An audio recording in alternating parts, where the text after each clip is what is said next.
On the last part, Yamu and Spopovich as well as Kirito are killed like usual. Gohan and Shin are the only ones left, and Shin ended up being turned into stone by Dabura, leaving Gohan as the sole fighter. Babidi immediately orders Dabura on the offensive, telling him to end Gohan so that they could get his energy. Gohan, having trained during the 7-year time skip, he was far stronger than what Dabura could comprehend. So Gohan was able to defeat Dabura with relative ease. However, Dabura proved long enough of a distraction.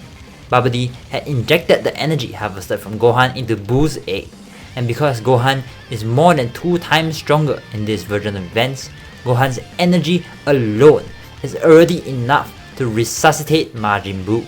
Sensing the malevolent energy, all the Z fighters rushed to the scene. Gohan, together with Goku and Vegeta, now face off against the pink blob Majin Buu. However, without Goku being able to access Super Saiyan 3, the fight was a lost cause, and now all 3 of them were gradually losing their ground. So, how will the rest of this fight turn out? Well, these are questions we will answer today on Dragon Ball Z.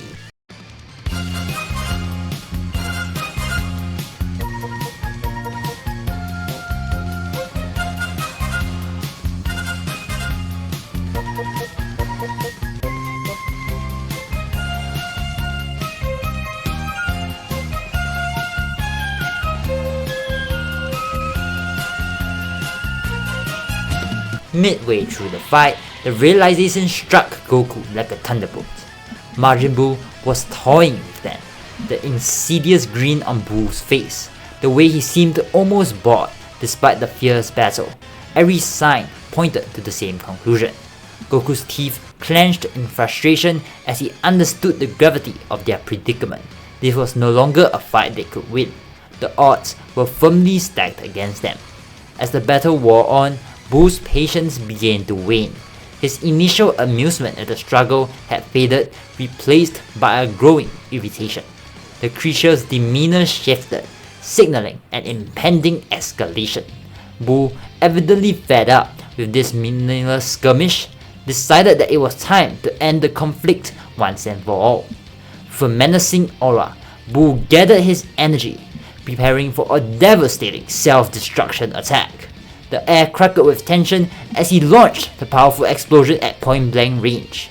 The Z fighters, sensing the imminent danger, managed to escape to a safer distance in time. However, the 3 Saiyans Goku, Gohan, and Vegeta were caught in the blast's catastrophic range. Despite their best efforts to defend themselves, they were engulfed by the colossal explosion. The searing energy and blinding light marked the grim culmination of the battle, leaving the fate of the Saiyans uncertain amidst the chaos of the self-destructing force. The aftermath of Buu's devastating attack left a massive crater, with which Goku, Vegeta, and Gohan lay unconscious. The explosion had dealt a severe blow, leaving the 3 Saiyans incapacitated. Majin Buu, though capable of annihilating his foes, harbored little genuine interest in their deaths. His focus was far from personal vendettas. However, Babidi's orders held sway over him.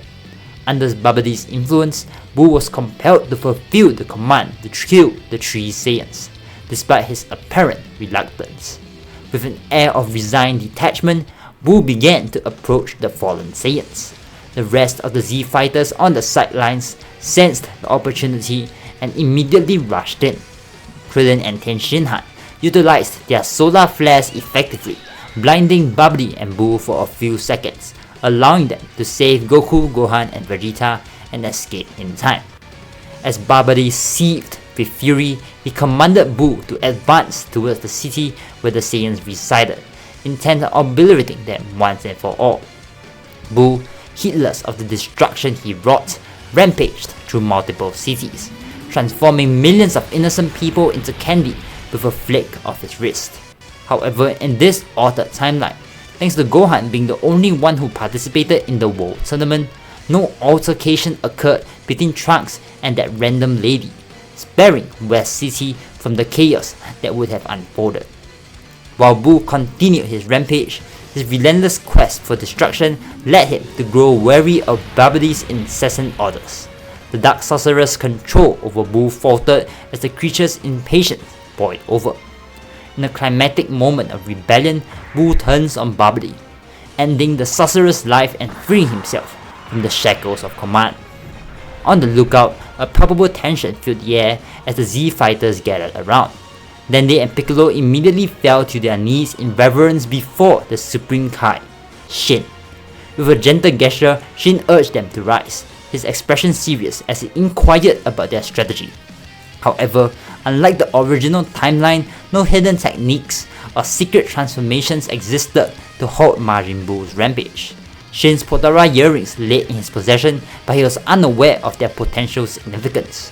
Goku, his brows furrowed in concentration, found himself at a complete loss for solutions. It became increasingly clear that they might once again have to depend on the hyperbolic time chamber. As Goku turned to Gohan to share his thoughts, Vegeta immediately slams the door of the hyperbolic time chamber shut behind him, cutting off any further discussion. In this version of the story, Vegeta is still far more of a loose cannon than his canon self, simmering with resentment towards the father-son duo of Goku and Gohan. The string of Goku catching up to him after he had temporarily surpassed Goku back during their Cell games weighed heavily on his pride. To make matters worse, Gohan had surpassed them both, a fact that weighed heavily on his self-esteem. Furthermore, the sudden emergence of yet another enemy, even stronger than himself, sent him into a furious spiral. Determined to reclaim his honor, Vegeta vowed to be the one to defeat Majin Buu. With the hyperbolic time chamber now off limits for a day, Goku and Gohan resolved to join Shin on a quest to explore the mysterious Z sword in the Supreme Kai World. Although Gohan had initially intended to remain on Earth to guard against a potential Buu attack, Shin offered reassurance. His teleportation technique, Kai Kai, was far superior to Goku's instant transmission, promising quick returns if any danger arose. In the land of the Kais, Gohan relinquished the honor of freeing the Z sword to Goku. With determination, Goku transforms into Super Saiyan 2, managing to free the Z sword from its stone contraption. As usual, Shin is amazed and immediately encourages Goku to give it a shot. However, Goku remained skeptical. Despite its significant weight, this Z sword appeared rather unremarkable at first glance. Rather than engaging in traditional training like Gohan had did in the original timeline, Goku took a more pragmatic approach. He immediately set about testing the sword's durability against various rocks and boulders, each strike echoing with a resonant thud. The sword held firm, yet Goku's doubts lingered.